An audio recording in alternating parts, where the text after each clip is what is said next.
Hello, c'est Guillaume, ingénieur en finance de marché.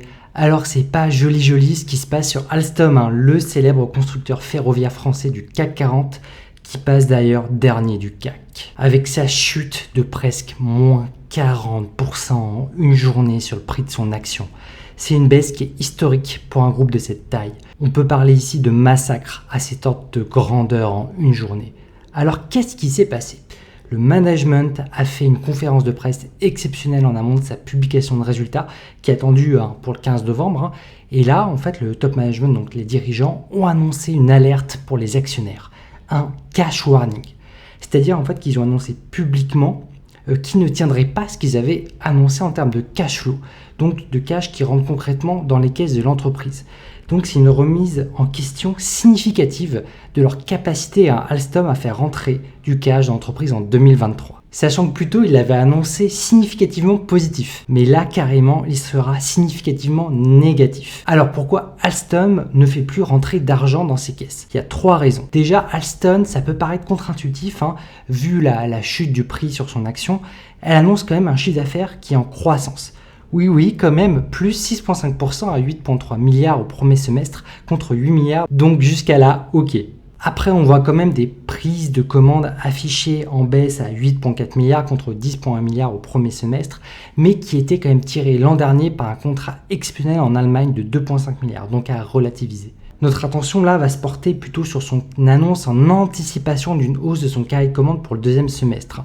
Il dépasserait aujourd'hui 87 milliards et c'est ça le point le plus important. Et qui dit carré de commande anticipé en hausse, dit qu'il faut sortir du cash en amont d'être payé pour éviter de se retrouver en rupture de stock par exemple. Et d'accuser à nouveau un délai supplémentaire de livraison sur ces différents projets. Et des retards d'ailleurs qui sont récurrents chez ce constructeur ferroviaire qui est Alstom. Sachant que les marges d'Alstom sont plutôt faibles, autour de 5%. Et des marges qui sont faibles, ça implique en fait une forte sensibilité à des augmentations de coûts. Parce qu'il y a moins de marge justement pour les assimiler ces coûts. Et donc, c'est sans surprise une entreprise qui ne tient pas le coup dans un contexte d'inflation, on va voir ça. Donc voilà, le management nous annonce, guidé par son directeur général, Henri Poupart-Lafarge, qu'ils ont mis en œuvre une stratégie d'approvisionnement en termes de stock sur les matériaux pour éviter une rupture en fait de cet approvisionnement et éviter des délais de retard qui coûteraient de l'argent bien sûr à Alstom. Notamment en allant acheter en amont les matières premières et matériaux, ça permet de loquer, de sécuriser un prix donné en termes de coûts. Dans un contexte inflationniste, c'est pas incohérent de faire ça, présenté comme ça en tout cas. Donc oui, avoir un carnet d'ordre anticipé en croissance pour Alstom, c'est bien. Mais sécuriser sa marge dessus, c'est encore mieux. Surtout quand elle est faible. Car le risque, en fait, ce serait de faire entrer des contrats à perte. Parce que, hélas, Alstom, c'était une grosse inquiétude et le problème, c'est qu'elle confirme qu'elle fait rentrer assez souvent des contrats à perte. C'est-à-dire qu'au final, après avoir encaissé l'argent, elle a tellement à payer qu'elle ne fait pas d'argent.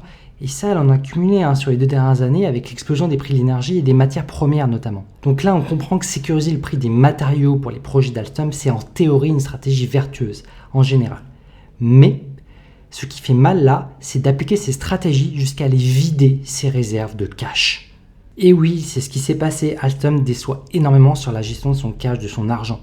Là, elle creuse jusqu'à afficher un décalage de 1 milliard, donc moins 1 milliard. Là, on rentre dans une zone de tous les dangers pour Alstom. Et ce qui est vraiment dommage pour cette belle entreprise française. Et à ça, on ajoute des problèmes avec son acquisition du Canadien Bombardier, dont les synergies se font plus que désirer dans ces chiffres. Donc oui, là aussi, ça déçoit par rapport aux attentes et annonces encore du management qui ne sont pas tenues. Donc oui, ce climat de déception, ça renforce une méfiance envers le management. En fait, qui annonce des bonnes nouvelles, si tu veux, de façon récurrente. Oui, les perspectives sont bonnes, ça va bien se passer. Et fréquemment, ça déçoit les actionnaires, en fait, parce que les promesses ne sont pas tenues. Et tout ça, ça laisse deviner des problèmes de gestion interne aussi. Donc il y a un décalage qui est fort entre l'attendu et le réel.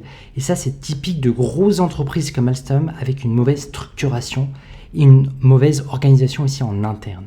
Et du coup, après que le management ait annoncé un tel revirement sur son cash de significativement positif à l'inverse, à négatif, les investisseurs là se demandent, et avec une certaine légitimité quand même, comment Alstom va financer ce trou dans son cash. Et ici, elle a plusieurs solutions à sa portée, si tu veux. La première, c'est d'abord de céder des actifs.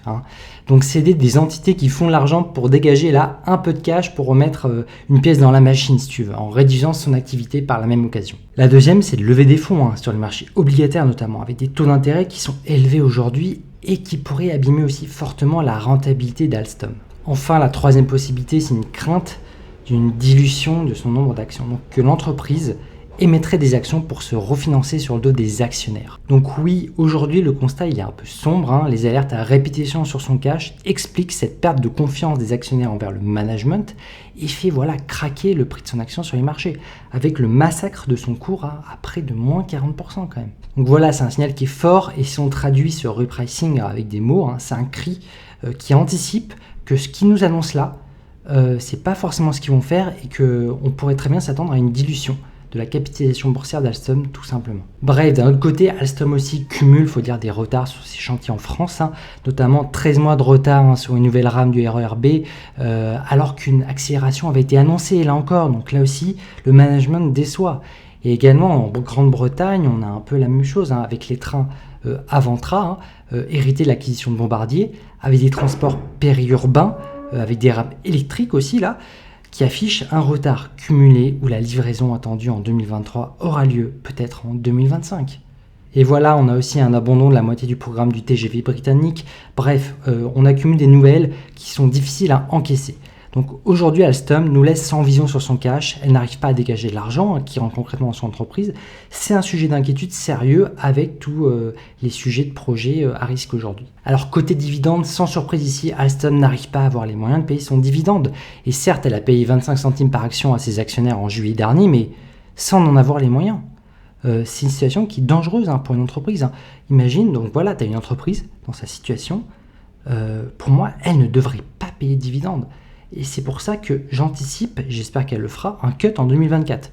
Parce que là, ça serait plus sain dans un plan de redressement long terme. Donc voilà, d'après moi, côté dividende, il ne faut rien attendre pour Alstom. Parce que là, elle se tirerait une balle dans le pied si jamais elle continue à payer un dividende sans faire de cash en 2024. Et oui, il faut bien comprendre que même si le management annonce des carnets d'ordre en augmentation, vu qu'elle a déjà fait des annonces similaires dans le passé, le marché n'y croit pas en fait. Donc côté dette, non, là aussi Alstom n'a pas les moyens de repayer sa dette non plus.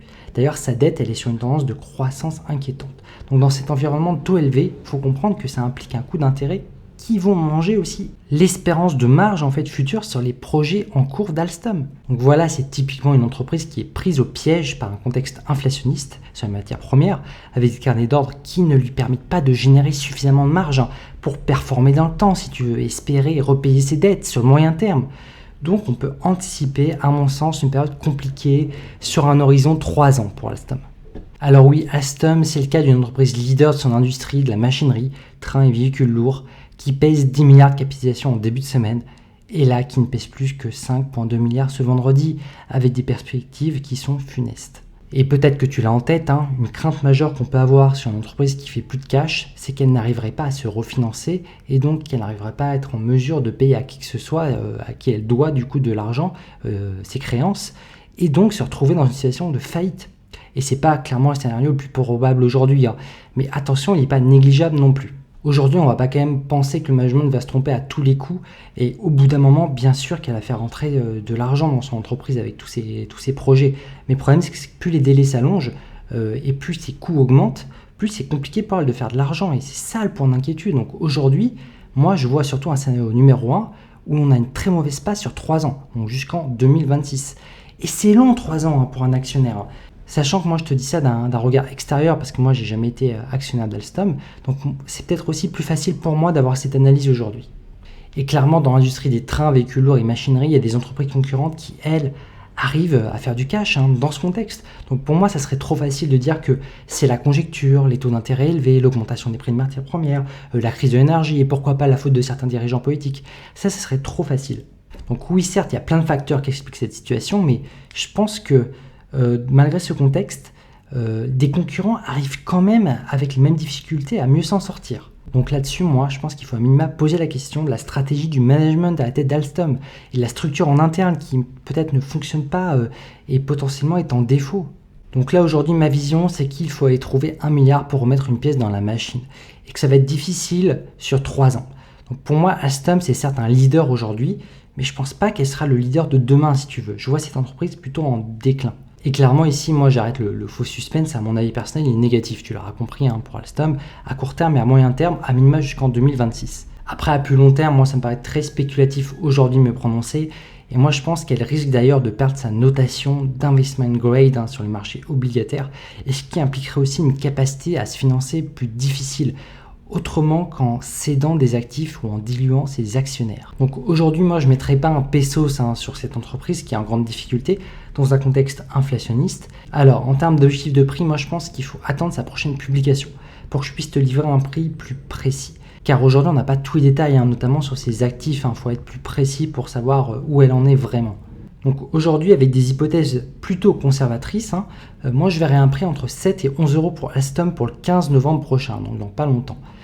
Mais avec un niveau de risque quand même très élevé, autour de 50%. Donc en bref, pour moi on a plutôt une action qu'il faut regarder d'assez loin, de même de très loin, et du coup plutôt regarder ses concurrents qui s'en sortent un peu mieux sur la même industrie. Maintenant, si tu veux recevoir ma newsletter ce dimanche où je te partagerai ma vision sur l'économie européenne qui est essentielle à avoir en tête quand on investit sur actions. Tout ça et bien plus c'est sur guystorm.com. Maintenant, si tu veux découvrir une entreprise tech qui affiche des records de génération de cash et de bénéfices, je t'invite à découvrir ma vidéo sur Microsoft. Sur ce, restons pragmatiques. Allez, ciao!